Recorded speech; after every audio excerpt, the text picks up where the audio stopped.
해석입니다. 6.5의 1절 응답 스펙트럼입니다.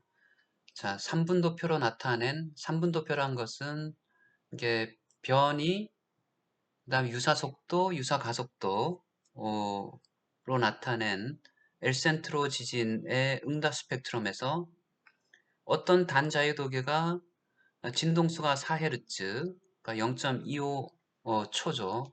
하고 감쇄비가 5%, 그다음 질량이 10kg인 경우에 다음을 구하라 라고 해가지고 구했습니다. 어떻게 구하냐면은 글자가 좀 작죠? 좀 키우겠습니다.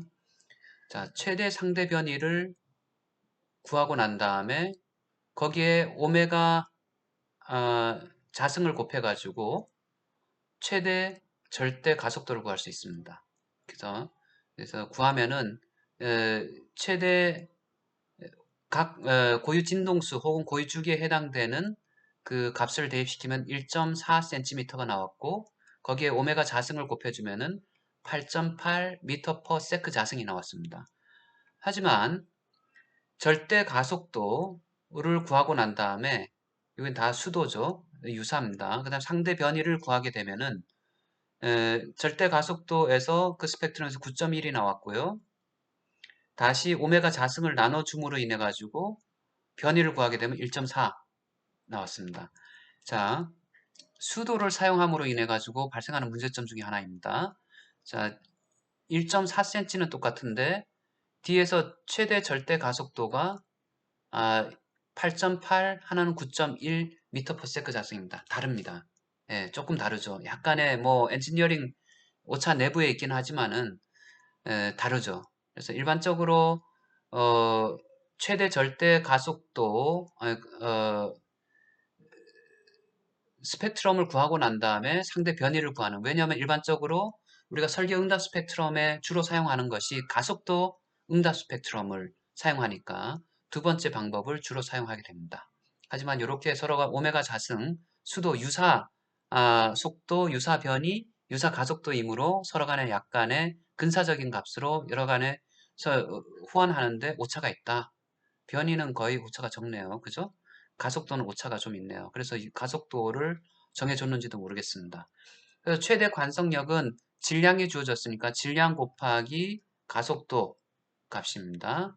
그래서 그 가속도 값은 뭐 원래는 다중 모드일 경우는 가속도 응답 스펙트럼에다가 감마 값을 모두 참여 개수를 곱해줘야겠지만은 하나의 자유도니까 모두가 이제 100% 참여하는 거죠. 모든 모드를 다 합했을 때 모두 참여 개수의 합은 1이다.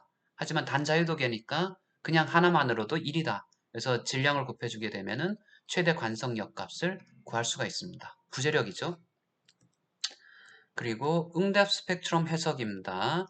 다음과 같은 여기 요거는 이탈릭자를 쓰면 안 되는데 그냥 고쳤습니다. 고치고 왔죠. 그 사이에. 예, 그래서 단자유도계입니다. 단자유도계의 최대 응답을 구하라입니다. 최대 응답. 우리가 설계에 사용할 수 있는 최대 응답. 최대 응답, 가속도 응답, 변이 응답, 그 다음에 가속도 변이를 사용해 가지고 관성력, 복원력을 구할 수가 있습니다. 다음과 같이 도로계 설계 기준을 썼고요. 응답 스펙트럼, 설계 응답 스펙트럼이 다음과 같이 주어져 있습니다.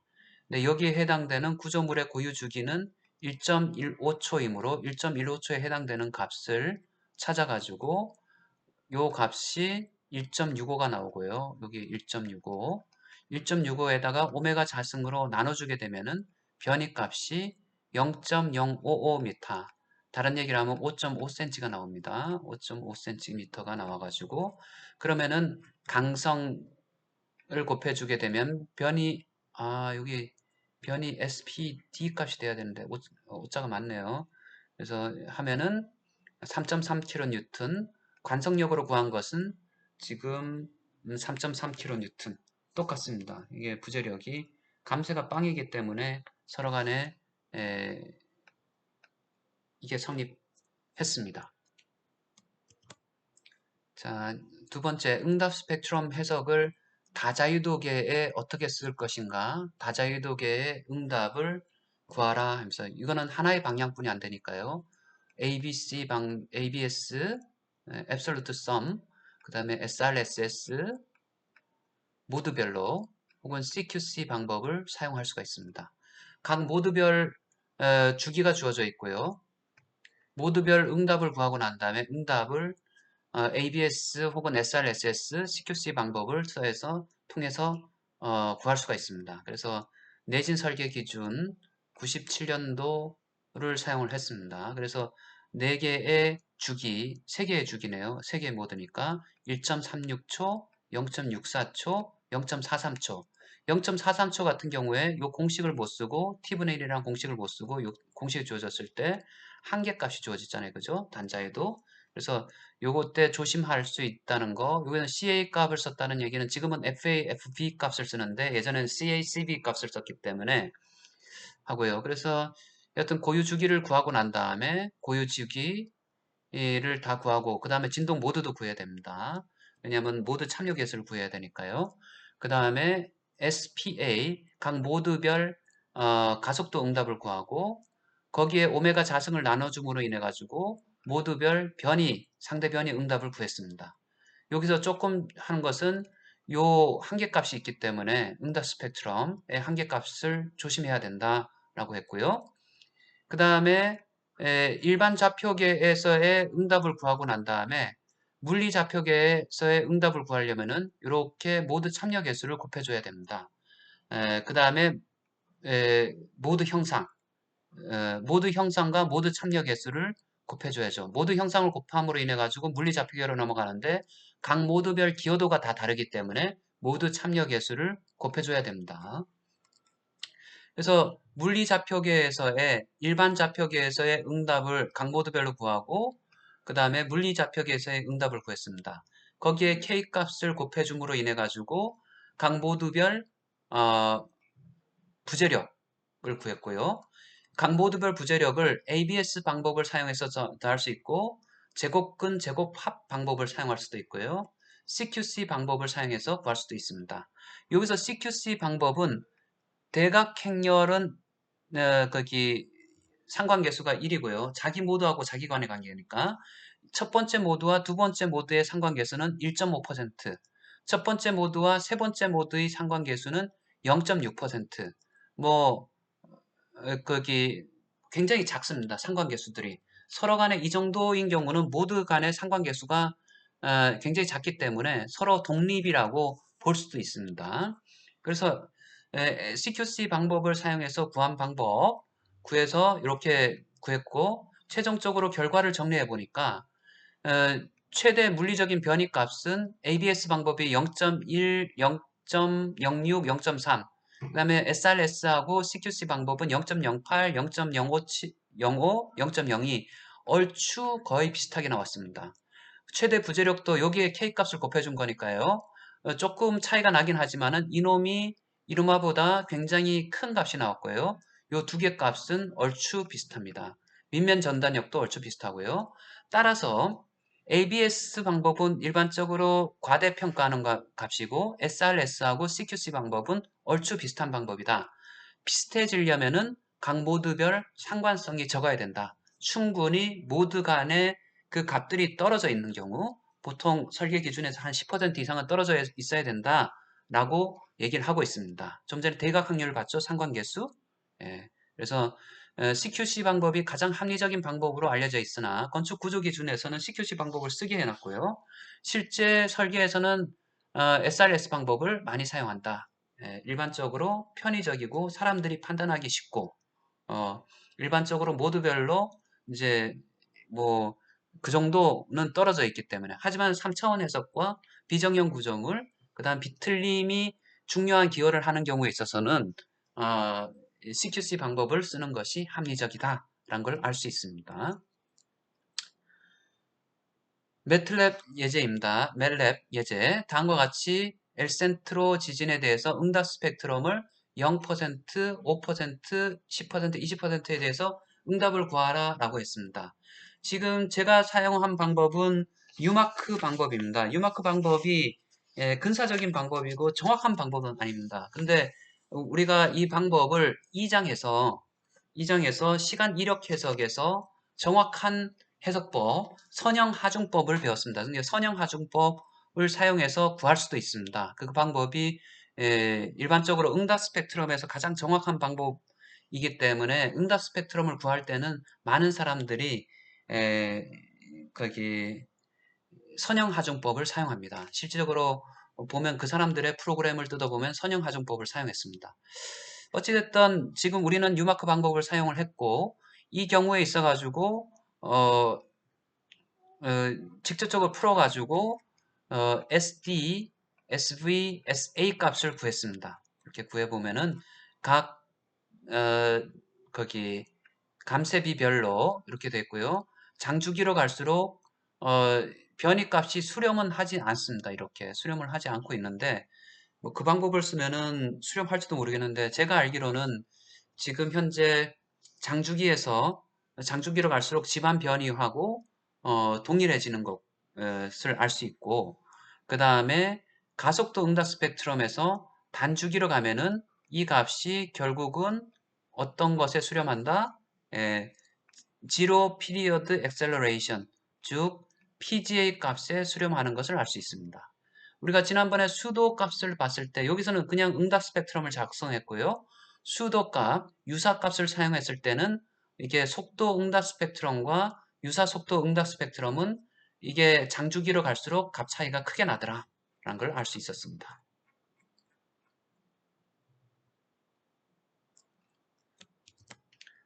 자, 이야기입니다. 응답 스펙트럼과 공진입니다. 공진이란 것은 가진 하중과 구조물의 특성이 얼추 비슷해가지고 그 응답이 증폭되는 것을 나타냅니다. 그래서 질문이 들어왔던 것을 이제 여기 답변을 쓴 거를 책에 넣는 건데요. 설계의 응답 스펙트럼은 지진 하중을 산정하는 것입니다. 다른 얘기를 하면은 어떤 진동수에 대해서는 지진 하중의 크기를 얼마를 넣어야 된다. 어떤 고유 주기에 대해서는 지진 하중을 얼마에 넣어야 된다는 것을 얘기합니다. 일반적으로 지진 하중은 집안 조건에 따라서 증폭 또는 감소될 수 있고요. 집안 조건에 따라서 그 형상이 그래서 변하게 되는 거죠. 그래서 근사적이고 보수적으로 평균적인 값에다가 1 플러스 시그마, 플러스 1 시그마, 84.1%의 백분위 값을 주로 사용하기 때문에 근사적이고 보수적인 값이긴 하지만은 이것이 공진을 나타낸다라는 것을 얘기하기는 조금 약간 어려운 것 같습니다. 다른 얘기를 하면 공진은 특정한 진동수의 진동수하고 구조물의 진동수랑 공진이라는 것은 조금 떨어져 있어도 좀 이게 공진이 효과가 확 줄어들기 때문에 일반적으로 거의 일치해야지 공진이 발생합니다. 가진 진동수와 구조물의 고유 진동수, 가진 주기와 구조물의 고유 주기가. 그래서 일반적으로 설계응답 스펙트럼은 특정 진동수뿐만 아니라 다양한 진동수 성분이 포함되어 있고요.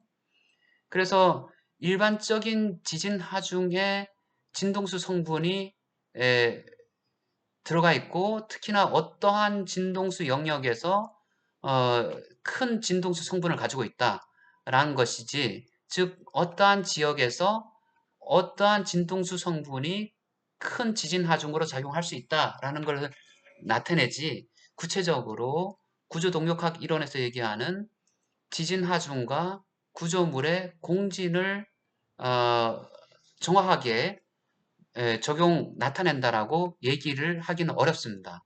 그러니까 일반적인 진동수 대역을 얘기하는 거지 공진 특정한 진동수에 대해서 공진을 얘기하는 것은 어렵다. 만약에 공진을 조금 더 엄밀하게 고려하고자 한다면은 만약에 집안 안반상에서 특성하고 지진의 특성하고 자유장 해석 혹은 부지 응답 해석을 통해 가지고 특정 진동수의 피크 성분을 피크되는 T는 성분을 찾아내서 구조물과의 진동 여부를 판단을 해야 됩니다.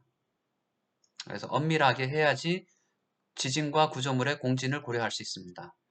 그래서 그 공진이란 단어를 포괄적으로 사용하면 모르겠지만은 구조동력학에서 얘기하는 공진이라는 개념으로 공진성을 나타내기에는 설계 응답 스펙트럼은 너무 포괄적이고 그리고 평균적이고 보수적이다 라고 얘기를 할 수 있습니다.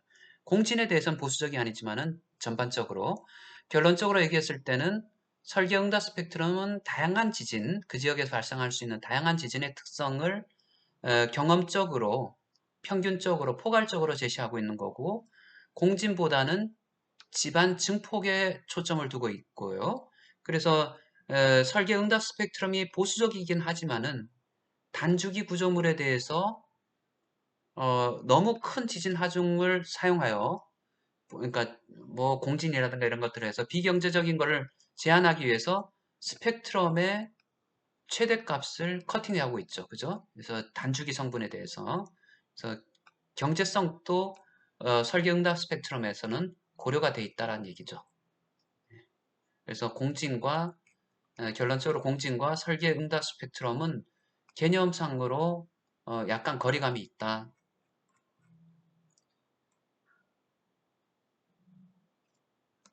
자, 두 번째 이야기는 일반적인 질문인데요. 밑면 전단력 굉장히 중요하죠. 건물 혹은 교량 하는 데 있어가지고 기둥의 부재 사이즈를 정의하는 굉장히 중요한 내진 설계, 내진 성능 평가에서도 중요합니다. 고유 주기와 반비례하는 이유가 뭡니까? 라고 얘기하는데요. 지진 하중 자체가 이렇게 t분의 1로 돼 있고요. 아주 큰 데서는 t 자승분의 1로 돼 있습니다. 고유 주기에 반비례하고 여기 지진 하중이잖아요. 그죠? 가속도는 에다가 구조물의 유효 중량을 곱해주게 되면은 밑면 전단력 혹은 부재력이 되고 부재력을 다 더하게 되면 밑면 전단력이 되니까요. 그래서 이 지진 하중 자체가 t분의 1, 주기분의 1로 비례하기 때문에 고유 주기에 반비례하기 때문이다 라고 할 수 있습니다.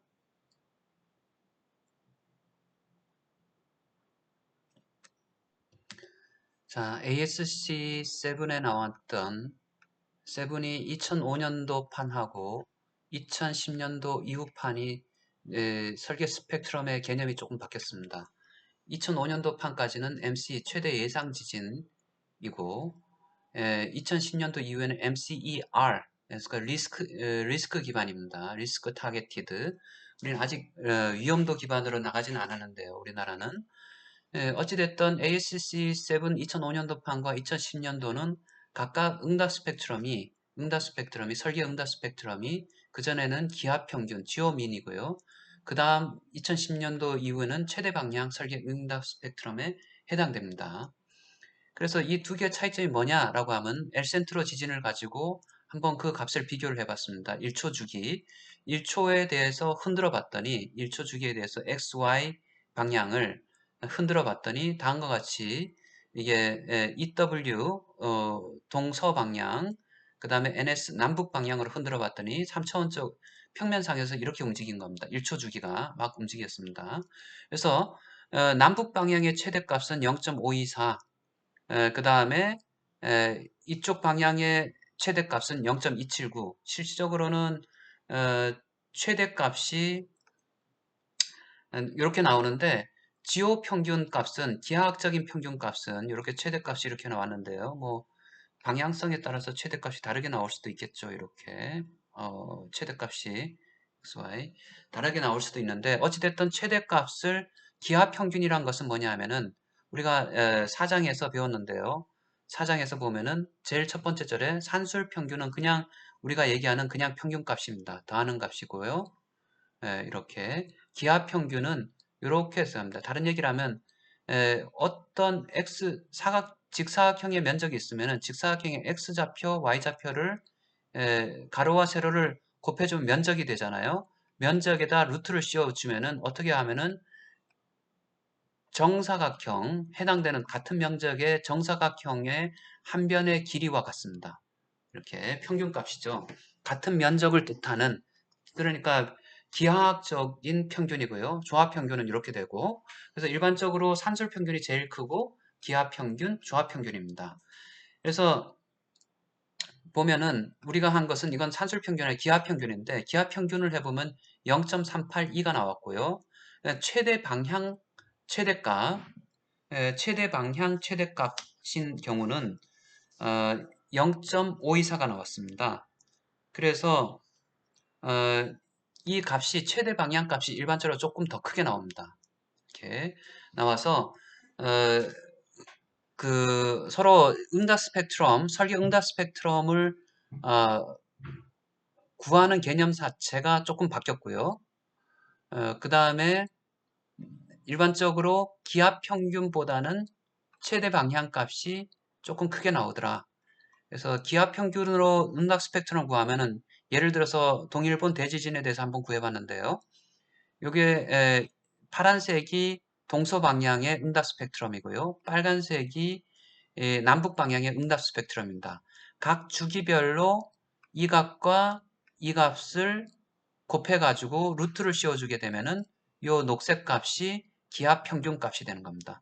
기압 평균 값을 사용해서 일반적으로 지금까지는 응답 스펙트럼을 설계 응답 스펙트럼 혹은 설계 응답 스펙트럼과 매칭되는지 거기 구해왔습니다.